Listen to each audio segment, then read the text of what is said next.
नमस्कार दोस्तों, स्वागत है आप सभी का आपके अपने YouTube चैनल वर्दी क्लासेज में। तो आज के इस क्लास में हम लोग देखेंगे भारत का भौतिक विभाजन। तो चलिए शुरू करते हैं। सबसे पहले हम जानेंगे कि भारत का जो भौतिक विभाजन है वह कितने पार्ट में है। तो जो भारत के भौतिक विभाजन है वह 6 भागों में हुआ है। कौन कौन सा? एक है आपका उत्तर का पर्वतीय भाग, ठीक है, उत्तर का पर्वतीय भाग। और दूसरा है आपका उत्तर का मैदानी भाग। तीसरा है आपका पश्चिमी मरुस्थल। चौथा है आपका प्रायद्वीपीय पठार। पांचवा देखेंगे तटीय मैदान और छठवां देखेंगे द्वीप समूह, ठीक है।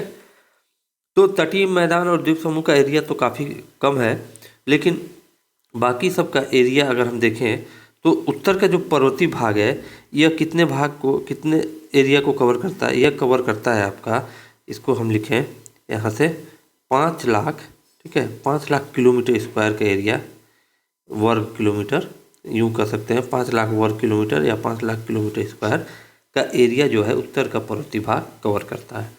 उसके बाद उत्तर का मैदानी भाग हम बोलेंगे, ठीक है। तो यह उत्तर का जो मैदानी भाग है और 7.5 लाख, ठीक है, वर्ग किलोमीटर भूमि को क्या करता है? कवर करता है। बात समझ आए? उसके बाद हम बात करते हैं पश्चिमी मरुस्थल की। पश्चिमी मरुस्थल जो है आपका 3.58, ठीक है, लाख किलोमीटर, ठीक है, वर्ग किलोमीटर एरिया आपका कवर करता है। और प्रायद्वीपीय पठार की बात करें तो यह है आपका 16 लाख, ठीक है, 16 लाख वर्ग किलोमीटर या किलोमीटर स्क्वायर। कहने का मतलब है कि सबसे ज़्यादा एरिया कौन कवर कर रहा है? इसका सबसे ज़्यादा एरिया जो कवर कर रहा है वह आपका कर रहा है प्रायद्वीपीय पठार। क्लियर? वह हम देखेंगे यहाँ इनको मैप में। अब चलिए शुरू करते हैं। देखिए, सबसे पहले हम बात करेंगे किसका? उत्तर के पर्वतीय भाग की। तो उत्तर का पर्वतीय भाग देखिएगा, यह आपका देखेंगे ये कश्मीर वाले हिस्से से लेकर हिमाचल प्रदेश, उत्तराखंड, अगर पर्वतीय भागों को हम देखेंगे तो यूँ ऐसे यह बेल्ट जाता है आपका अरुणाचल प्रदेश की तरफ। और यहाँ पर आप इस वाले देख सकते हैं मणिपुर, नागालैंड, मिजोरम, ठीक है। यहाँ पे आपको क्या दिखाई दे सकता है? यहाँ पे पर्वतीय क्षेत्र दिखाई देता है। क्लियर? यह आपका है पर्वतीय क्षेत्र। बात समझ आए? पर्वतीय क्षेत्र ज़्यादातर इसी बेल्ट में है। अब देखेंगे, अब कौन सा हम बोले हैं? उत्तर का पर्वतीय क्षेत्र, ठीक है, उत्तर का पर्वतीय भाग या पर्वतीय क्षेत्र, यह आपका हो गया। अब हम बात करेंगे उत्तर का मैदानी भाग कौन सा है, ठीक है। तो उत्तर का जो मैदानी भाग है, पर्वतीय भाग के बाद जो शेष हिस्सा है वह मैदानी भाग का है, ठीक है। तो उससे पहले अगर हम देख लें यहाँ पर कि यहाँ पर हम देखते हैं यहाँ पर पश्चिमी मरुस्थल को देखते हैं। तो पश्चिमी मरुस्थल की बात करें तो मरुस्थल का हिस्सा कहाँ है? आपका राजस्थान, थोड़ा सा आपका गुजरात वाले हिस्से में। तो जो पश्चिमी मरुस्थल है यह आपका मरुस्थलीय वाला हिस्सा देख सकते हैं, ठीक है। यह आपका पश्चिम का, यह अगर हम इनका नामकरण कर लें तो यह हो गया आपका, यह क्या हो गया? उत्तर का पर्वतीय क्षेत्र या उत्तर का पर्वतीय क्षेत्र, उत्तर का पर्वतीय क्षेत्र, ठीक है। आपको मैप में दिखा दिया हमने। उत्तर का यह है आपका पर्वतीय क्षेत्र। एरिया की बात करें, इसकी एरिया कितना है? लगभग 5 लाख, ठीक है, 5 लाख वर्ग किलोमीटर। यह आपका कौन सा है? उत्तर का पर्वतीय क्षेत्र। बात करते हैं यहाँ की पश्चिमी मरुस्थल की। तो पश्चिमी मरुस्थल का आपका है, यह आपका है कौन सा? पश्चिमी मरुस्थल। यह है आपका पश्चिमी, ठीक है, मरुस्थल। पश्चिमी मरुस्थल एरिया की बात करें तो इसकी एरिया कितना हमने ऊपर बताया? 3.58 क्या है? लाख किमी स्क्वायर, किलोमीटर स्क्वायर। बात समझ आए? अब हम बात करेंगे यहाँ पर किसका? मैदानी क्षेत्र का। तो यहाँ से अब ये पर्वतीय वाले क्षेत्र को छोड़ दीजिए। यह जो क्षेत्र है आपका, यह जो क्षेत्र है यह सब क्या है? आपका मैदानी क्षेत्र है। यह क्षेत्र क्या है? आपका मैदानी क्षेत्र। बात समझिएगा, यह आपका क्या है? मैदानी क्षेत्र है, ठीक है। कुछ हिस्सा यहाँ भी है इसका। चलिए आगे हम देखेंगे यहाँ पर मैदानी क्षेत्र के बारे में। क्लियर? यह आपका है मैदानी क्षेत्र, यह आपका मैदानी क्षेत्र हो गया, ठीक है। यह आपका हो गया मैदानी भाग, हमने ऐसे इसको दिखा दिया। क्या हो गया आपका? मैदानी भाग। यह आपका हो गया मैदानी भाग। कौन सा मैदानी भाग? उत्तर का मैदानी भाग, ठीक है, मैदानी क्षेत्र। यह हो गया आपका मैदानी भाग। उसके बाद हम बात करते हैं समझिएगा। उसके बाद हम बात करेंगे यहाँ पर जो सबसे अधिक जिसका एरिया किसका, प्रायद्वीपीय पठार का। तो प्रायद्वीपीय पठार का देखिए सबसे अधिक एरिया जो है आपका प्रायद्वीपीय पठार का है, और इसके लिए हम कलर चूज करते हैं, ठीक है।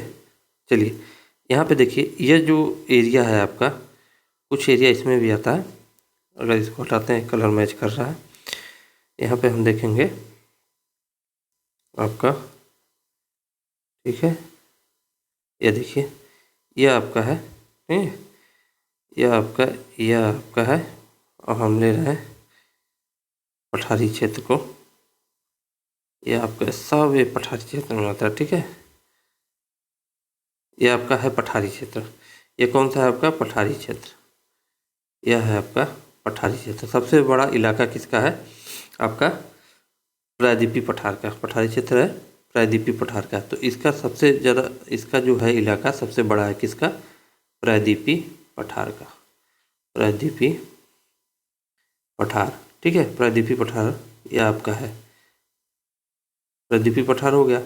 और उसके बाद हम बात करेंगे इसकी, अगर एरिया कितना था हमने ऊपर बात किया, 16 लाख वर्ग किलोमीटर या किलोमीटर स्क्वायर, ठीक है।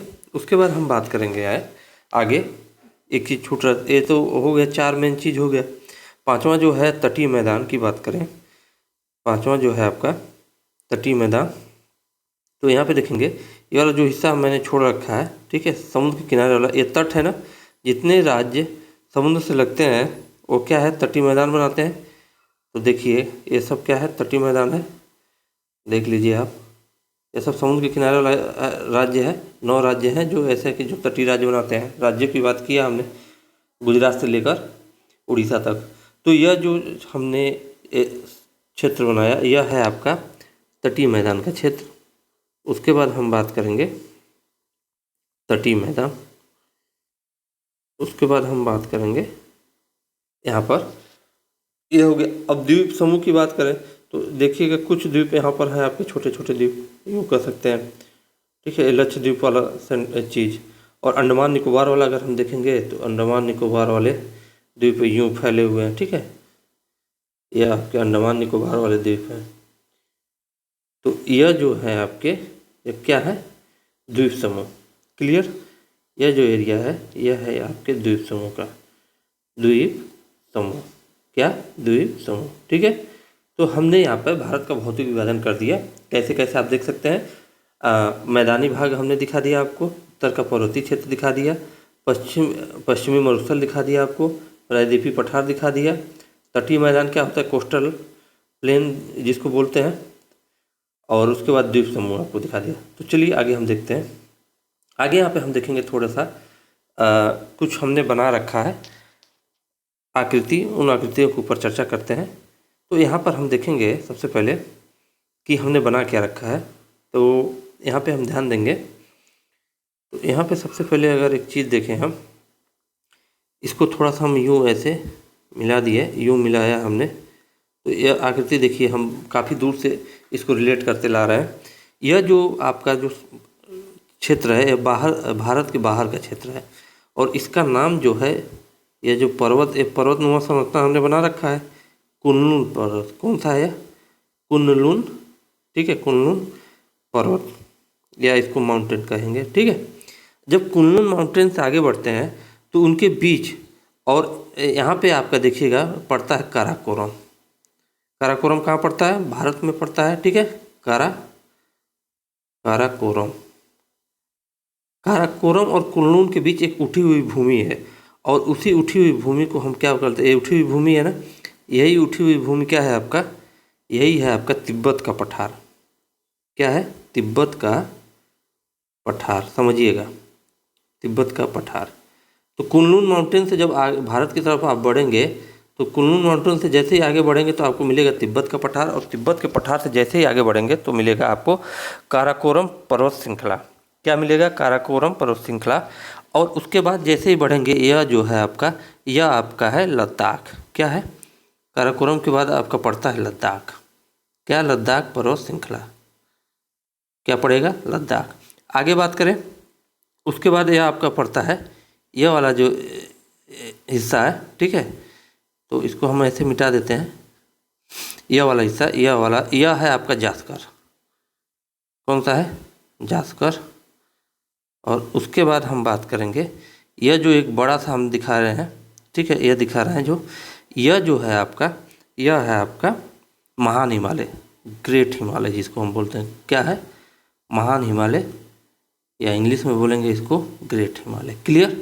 तो अगर हम देखें कहाँ से, कुनलुन माउंटेन से आप चलना शुरू करेंगे तो तिब्बत का पठार पड़ेगा, वहाँ से आगे बढ़ेंगे तो काराकोरम पर्वत श्रृंखला पड़ेगी, फिर लद्दाख पर्वत श्रृंखला पड़ेगी, फिर जास्कर से आगे पढ़ेंगे तो आप ग्रेट हिमालय पड़ेगा, महान हिमालय आपको मिलेगा। उसके बाद जब आगे बढ़ेंगे तो यह वाला जो होता है मध्य हिमालय है, ठीक है। कौन सा है? मध्य हिमालय। समझिएगा, आप उत्तर से दक्षिण की तरफ बढ़ रहे हैं, मध्य हिमालय, ठीक है, मध्य हिमालय। और मध्य हिमालय के बाद जो सबसे बाएं वाला हिमालय क्या है, उसको शिवालिक कहते हैं, शिवालिक हिमालय, शिवालिक, ठीक है, इसको कहते हैं शिवालिक हिमालय। मध्य हिमालय हो गया, इसको शिवालिक कहते हैं या लघु हिमालय भी कहते हैं। आगे अगर हम बढ़ेंगे यहाँ पर, तो अब जब शिवालिक हिमालय से आगे बढ़ेंगे तो यूँ समझिएगा, ऐसे हम बढ़ते आ रहे हैं। अब यहाँ ये वाला क्षेत्र में घुस रहे हैं, इस वाले क्षेत्र में घुस रहे हैं, ठीक है, उत्तर से दक्षिण की तरफ आ रहे हैं हम। तो जब हिमालय से आगे बढ़ेंगे तो जो आपका प्लेन में उतर जाएंगे।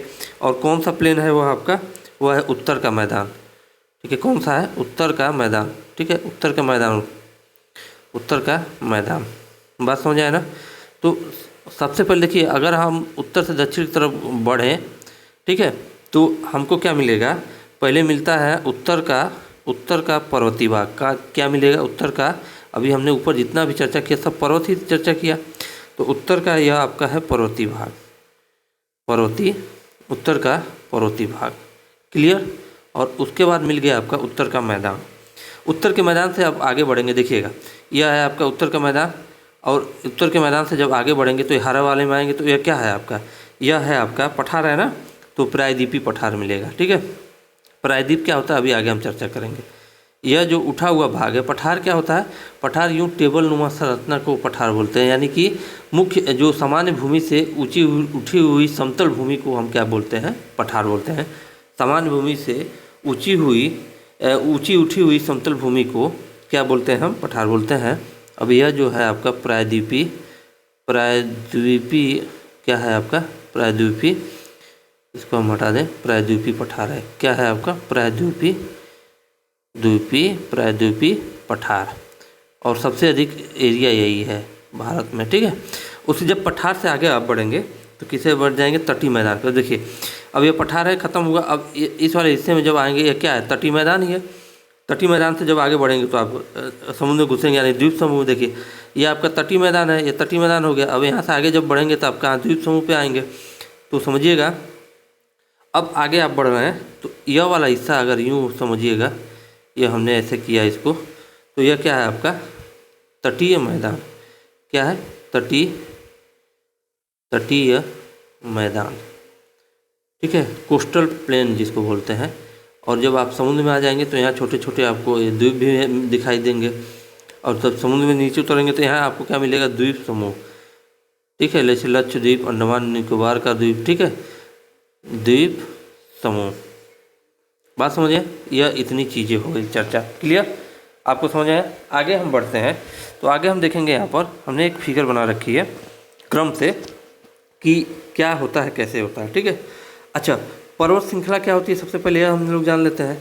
मान लीजिए अगर यह आपका क्या है, एक ऊंची सी हमने मतलब फिगर बनाई, तो आपने बोल दिया पर्वत, और यहीं पे हमने कई पर्वतों का एक झुंड बना दिया, तो ये क्या है? एक श्रृंखला बन गई। और ये श्रृंखला बनी किसकी? पर्वतों की बनी। तब ये अगर ये पर्वतों की श्रृंखला है तो यह, इसका नाम क्या होगा? पर्वत श्रृंखला। बात समझिए, अगर एक अकेला पर्वत है तो उसको पर्वत श्रृंखला नहीं कहेंगे, लेकिन अगर पर्वतों का समूह है तो उसको पर्वत श्रृंखला कहेंगे। चलिए आगे देखेंगे। यह आपका क्या है? हमने यहाँ पे बना रखा है, यह आपका नीचे समुद्र दिख रहा है, तो यह जो चीज़ है, यह जो लाइन दिख रही है, यह क्या, किसको शो कर रही है?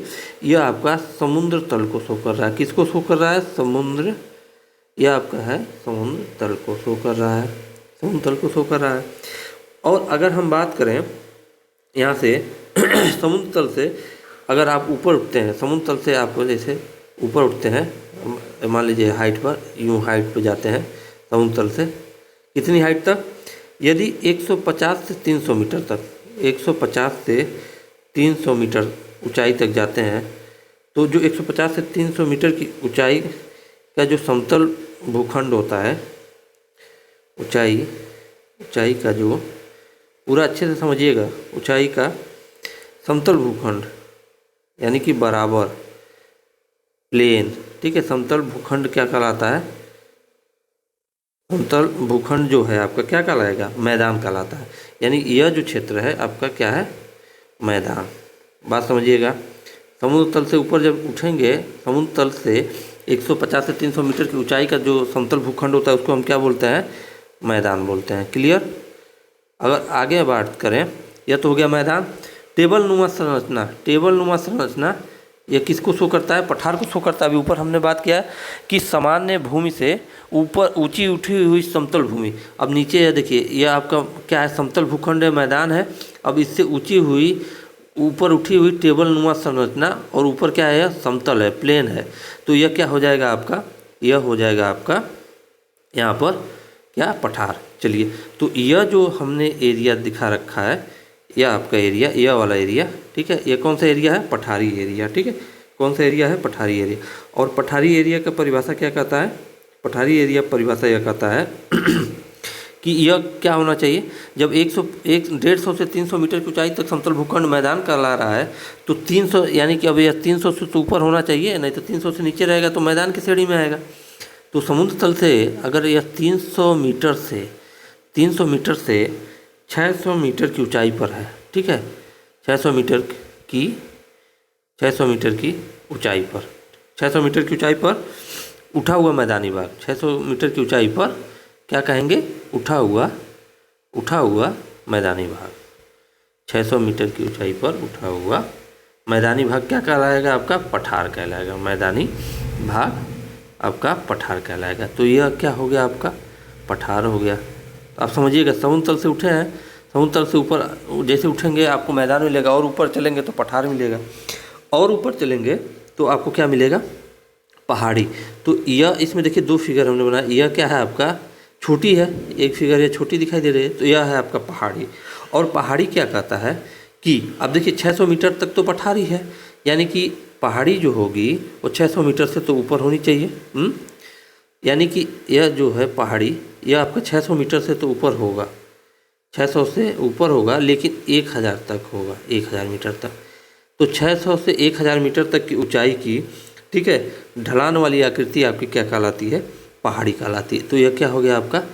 पहाड़ी, ठीक है। क्या कहलाता है? पहाड़ी। पहाड़ी कहने का मतलब है, अगर यूँ एक और देखें मैथमेटिकल टर्म्स में देख, तो पहाड़ी जो होता है ना, इसकी जो यूँ कहें चोटी बहुत तीक्ष्ण नहीं होती है। देखिए यह ऐसे घुमा के है, लेकिन जो पर्वत होता है तो समझिए पर्वत में क्या है होती है? ऐसी चोटी होती है, ठीक है। पर्वत का जो ढाल होता है वो तीव्र होता है थोड़ा, पहाड़ी की अपेक्षा। बात समझिएगा। तो जब 600 से 1000 मीटर ऊंचाई तक पहाड़ी है, तो यूँ बताइए जो पर्वत होगा वो 1000 मीटर से ऊपर ही होगा। तो 1000 मीटर से ऊपर, 1000 मीटर से ऊंची उठी हुई संरचना है ना, 1000 मीटर से अधिक ऊंचाई की जो स्थलाकृति है, 1000 मीटर से अधिक ऊंचाई की स्थलाकृति को क्या बोलेंगे? पर्वत। यह आपका है पहाड़ी, 600 से 1000 मीटर तक, और 1000 मीटर से ऊंची उठी हुई तीव्र ढाल की जो स्थलाकृति है उसको बोलेंगे पर्वत। चलिए इतनी चीज़ हो गई। आगे हम बात करते हैं, थोड़ा द्वीप के बारे में देख लेते हैं। जैसे हमने ऊपर अंडमान निकोबार द्वीप समूह बताया, तो भारत को जितने 6 भागों में बांटा गया उसमें एक ये भी बताया कि द्वीपीय भाग। तो सबसे पहले द्वीप समझेंगे तभी तो द्वीपीय भाग समझेंगे। तो द्वीप होता क्या है? चारों ओर से जल से घिरा भूभाग द्वीप कहलाता है। जैसे अगर अंडमान निकोबार को आप मैप में देखेंगे तो उसका पोजीशन यूँ है, बंगाल की खाड़ी में ऐसे ऐसे है, और आप देख रहे हैं कि चारों तरफ से, इनके चारों तरफ से क्या है? जल है। इनके चारों तरफ से जल है, इनके चारों तरफ से जल है। तो कहने का मतलब द्वीप क्या होता है कि चारों ओर से जल से घिरा हुआ भूभाग। अब यह एक भूभाग है और चारों तरफ से किससे घिरा हुआ है? जल से घिरा हुआ है। तो चारों ओर से जल से घिरा भूभाग क्या होगा?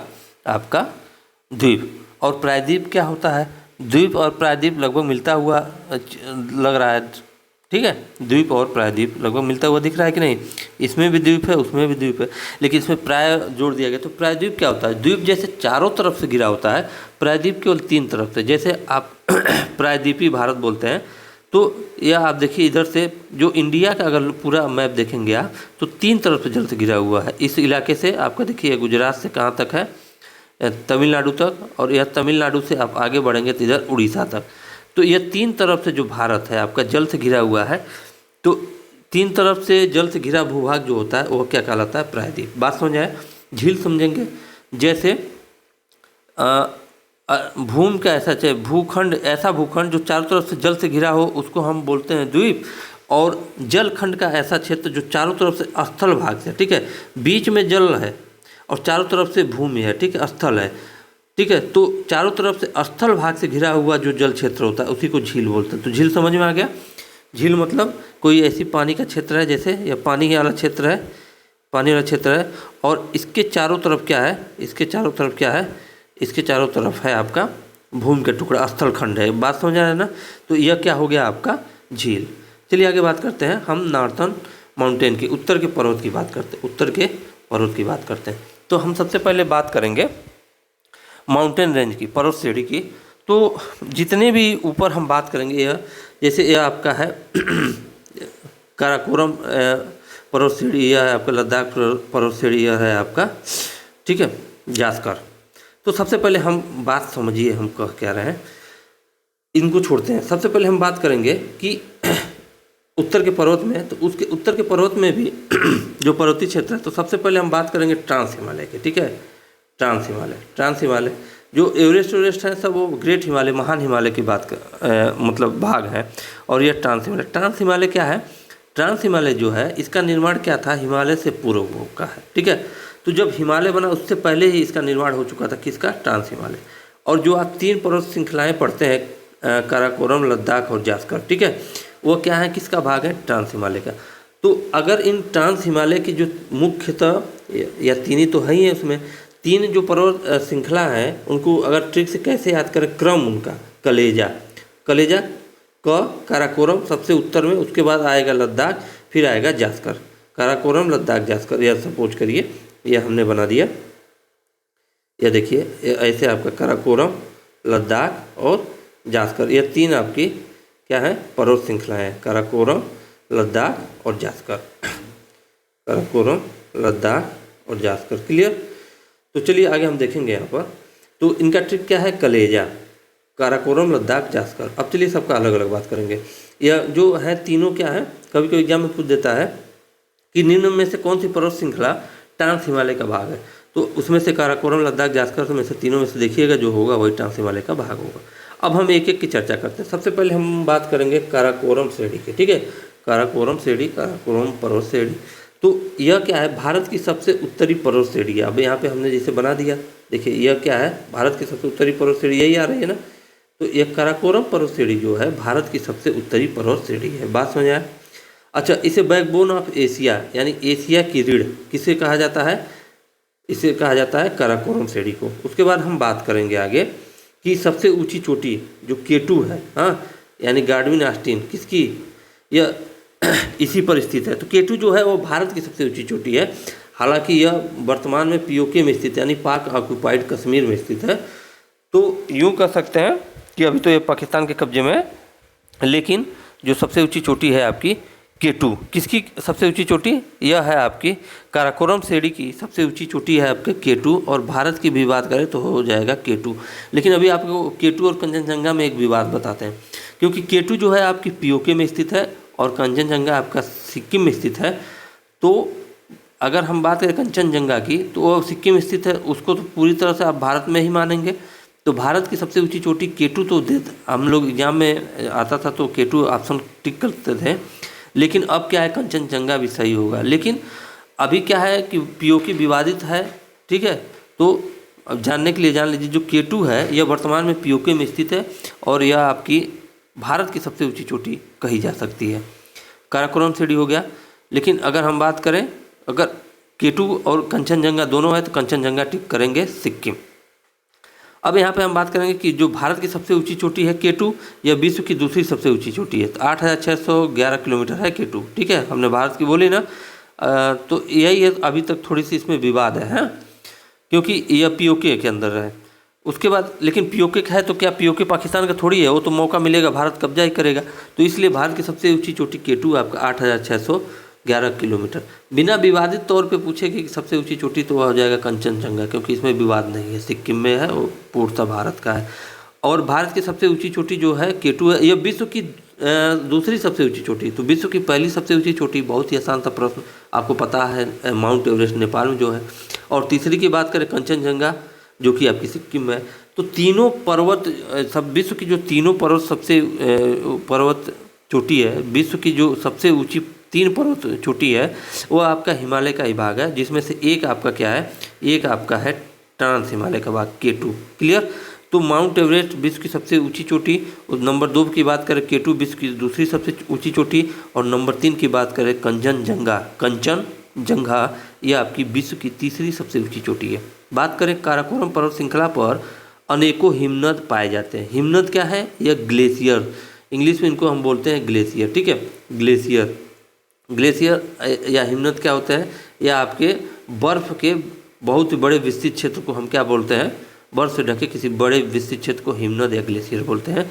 और यहाँ से यह नदियों के उद्गम का स्रोत होता है। क्लियर। तो प्रमुख हिमनद देखेंगे, तो जो अगर हम अभी काराकोरम की बात कर रहे हैं, तो जितने भी हिमनद यानी ग्लेशियर की बात होगी, ये काराकोरम पर्वत श्रृंखला के ऊपर स्थित ग्लेशियर की बात हो रही। क्लियर। तो सबसे पहले बात करेंगे, इम्पोर्टेंट करेंगे, पहला ही है और इम्पोर्टेंट भी है, ठीक है। सबसे पहला है आपका सियाचिन ग्लेशियर। सियाचिन ग्लेशियर की क्वालिटी हम देखेंगे क्या है। सियाचिन ग्लेशियर जो है भारत का सबसे बड़ा ग्लेशियर है, ठीक है। तो पहला प्रश्न क्या हो गया कि भारत का सबसे बड़ा ग्लेशियर कौन सा है, सियाचिन ग्लेशियर। दूसरा पॉइंट क्या है आपका कि यह विश्व का सबसे ऊंचा युद्ध स्थल है। तो विश्व का जो अगर सबसे ऊंचा युद्ध स्थल पूछा जाए तो वह है आपका सियाचिन ग्लेशियर। नंबर 3 बात करें, या इस पर पाकिस्तान ने कब्जा कर लिया था, तो सन 1984 में ऑपरेशन मेघदूत के तहत इस पर फिर से क्या हुआ, भारतीय सेना ने क्या किया, अपना अधिकार सिद्ध किया, यानी कि इस पर कब्जा कर लिया, यानी कि उसके कब्जे से मुक्त करा लिया। तो सन 1984 में ऑपरेशन मेघदूत के द्वारा इसको वापसी किया गया था, ठीक है।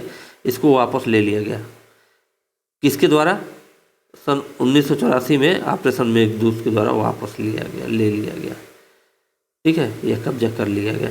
आगे हम बात करेंगे, इम्पोर्टेंट देखिएगा, नुब्रा नदी निकलती है जो लद्दाख में नुब्रा घाटी का निर्माण करती है। तो सियाचिन ग्लेशियर है किस नदी का उद्गम स्थल है, अगर पूछ दे तो जो सियाचिन ग्लेशियर है यह आपका नुब्रा नदी का उद्गम स्थल है, एक चीज़ याद आनिएगा। और पूछता है कि नुब्रा घाटी किस राज्य में स्थित है, तो नुब्रा घाटी आपका लद्दाख में स्थित है, ठीक है। किस राज्य केंद्र शासित में पूछ दे तो लद्दाख में। आगे हम बात करेंगे अन्य जो हिमनद है यानी ग्लेशियर काराकोरम पे, कौन कौन सा है, बाल्टोरो है, साल्टोरो है, हिस्पर है, बैफो है और हुंजा है। तो इनको याद रखिएगा, और इम्पॉर्टेंट उसमें जो था उस पर हमने थोड़ा डिटेल बता दिया। अब हम बात करेंगे काराकोरम दर्रा जो है विश्व का सबसे ऊंचा दर्रा है, ठीक है। यहीं पे एक दर्रा है, कौन सा, काराकोरम दर्रा, और यह विश्व का सबसे ऊंचा दर्रा, इंपॉर्टेंट कर लीजिएगा। आज का वीडियो यहीं समाप्त करते हैं, फिर मिलेंगे अगले वीडियो में कौन कौन सी पर्वत श्रृंखला लेकर। अभी हमने कलेजा काराकोरम पढ़ा है, फिर लद्दाख और जास्कर पढ़ेंगे। आशा करते हैं वीडियो आप लोगों को बहुत ही अच्छी लगी होगी। फिर मिलेंगे अगले वीडियो में, तब तक के लिए जय हिंद जय भारत। और हाँ, जाते जाते एक बात आप लोगों को बताना भूल गया कि इस लेक्चर की पीडीएफ आपको कहाँ मिल जाएगी, टेलीग्राम चैनल, ठीक है। वर्दी क्लासेज के टेलीग्राम चैनल पे, वर्दी क्लासेज के टेलीग्राम चैनल